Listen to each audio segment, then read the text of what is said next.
नमस्कार, सुजस बुलेटिन में आपका स्वागत है। मैं हूं आपके साथ अश्विनी सरोही। एक नजर हेडलाइंस पर। राजस्थान उच्च न्यायालय जोधपुर का प्लैटिनम जुबली समारोह, प्रधानमंत्री ने की समारोह में शिरकत। कहा, न्याय को सरल और स्पष्ट बनाना हमारी सामूहिक जिम्मेदारी। मुख्यमंत्री ने कहा, राजस्थान उच्च न्यायालय का रहा स्वर्णिम इतिहास, प्रदेश में लोक अदालतों में आपसी समझाइश से सुलझे ढेरों मामले। मन की बात कार्यक्रम का 113वां संस्करण, मुख्यमंत्री ने सुना प्रधानमंत्री का संबोधन। कहा, प्रधानमंत्री पर्यावरण संरक्षण के लिए सदैव देशवासियों को करते हैं प्रेरित। प्रधानमंत्री श्री नरेंद्र मोदी ने आज जोधपुर में राजस्थान हाईकोर्ट की स्थापना की प्लैटिनम जुबली समारोह में शिरकत की। इस कार्यक्रम में मुख्य न्यायाधीश डॉक्टर धनंजय चंद्रचूड़, राजस्थान उच्च न्यायालय के मुख्य न्यायाधीश श्री मनिंद्र मोहन श्रीवास्तव, राज्यपाल श्री हरिभाऊ किसनराव बागड़े और मुख्यमंत्री श्री भजनलाल शर्मा भी शामिल हुए। इस अवसर पर प्रधानमंत्री श्री मोदी ने राजस्थान संग्रहालय का वर्चुअली उद्घाटन भी किया। प्रधानमंत्री ने अपने संबोधन में कहा कि राजस्थान हाईकोर्ट के अस्तित्व से हमारे राष्ट्र की एकता का इतिहास जुड़ा हुआ है। उन्होंने कहा कि न्याय हमेशा सरल और स्पष्ट होता है, लेकिन प्रक्रियाएं उसे जटिल बना देती हैं। इसलिए न्याय को ज्यादा से ज्यादा सरल और स्पष्ट बनाना हमारी सामूहिक जिम्मेदारी है। साथियों, राजस्थान हाईकोर्ट के अस्तित्व से हमारे राष्ट्र की एकता का इतिहास भी जुड़ा है। सरदार वल्लभ भाई पटेल ने जब 500 से ज्यादा रियासतों को जोड़कर देश को एक सूत्र में पिरोया था, उसमें राजस्थान की भी कई रियासतें थी, अपने हाईकोर्ट भी थे। इनके इंटीग्रेशन से राजस्थान हाईकोर्ट अस्तित्व में आया, यानी राष्ट्रीय एकता ये हमारे जुडिशियल सिस्टम का भी फाउंडेशन स्टोन है। न्याय हमेशा सरल और स्पष्ट होता है, लेकिन कई बार प्रक्रियाएं उसे मुश्किल बना देती हैं। ये हम सबकी सामूहिक जिम्मेदारी है कि हम न्याय को ज्यादा से ज्यादा सरल और स्पष्ट बनाएं।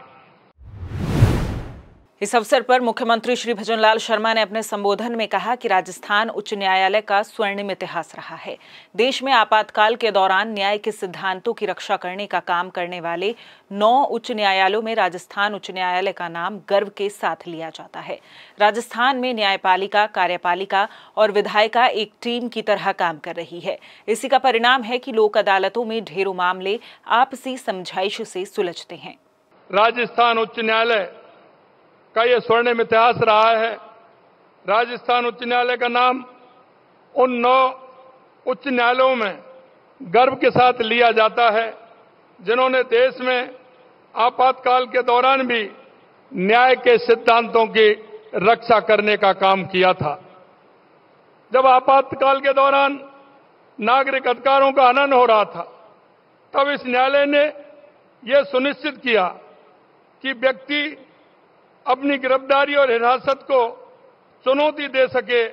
ये निर्णय इस बात का प्रमाण है कि न्यायालय ने हमेशा कानून का शासन का सम्मान किया है और उसकी रक्षा के लिए हमेशा खड़ा रहा है।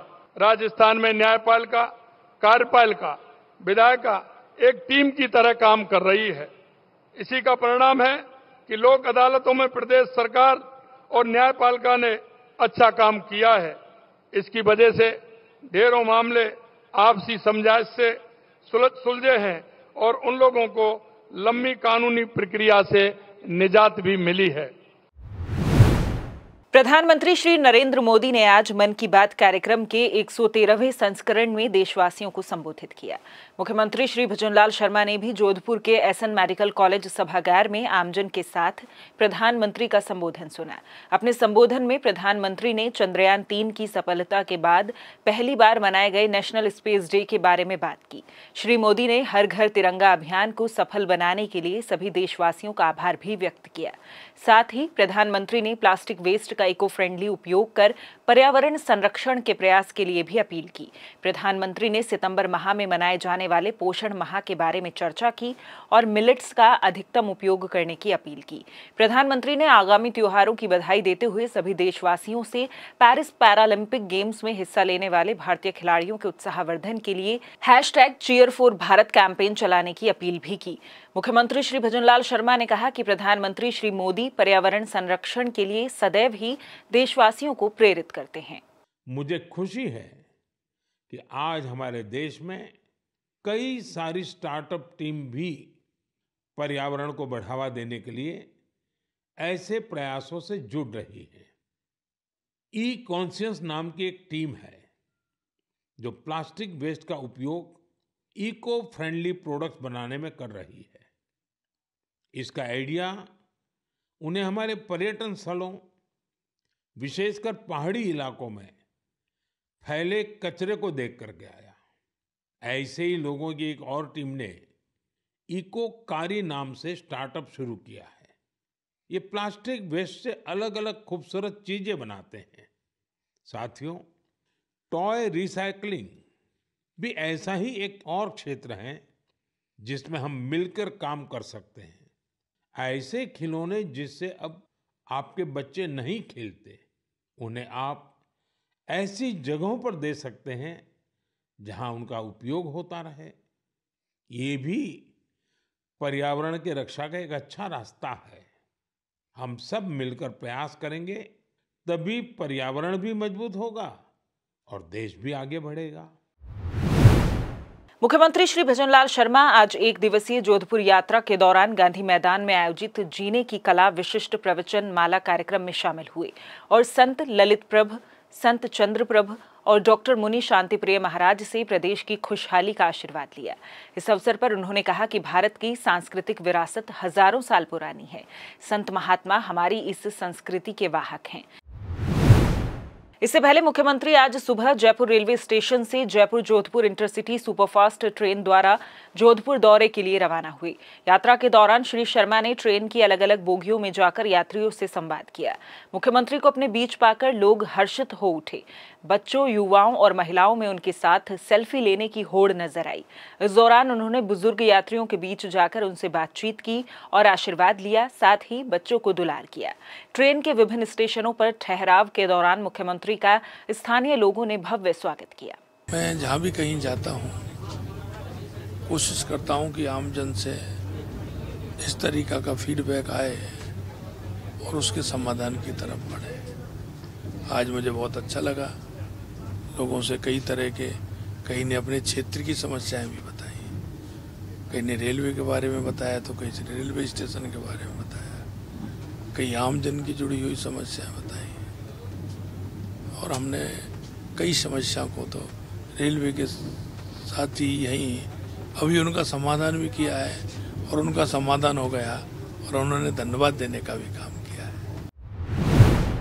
मुख्यमंत्री श्री भजनलाल शर्मा ने 26 अगस्त को जन्माष्टमी के पावन पर्व पर प्रदेशवासियों को बधाई और शुभकामनाएं दी हैं। श्री शर्मा ने कहा कि भगवान श्री कृष्ण ने निष्काम कर्म कर शोषण और अन्याय का प्रतिकार करने तथा जरूरतमंद लोगों के कल्याण के लिए सदैव समर्पित रहने का संदेश दिया।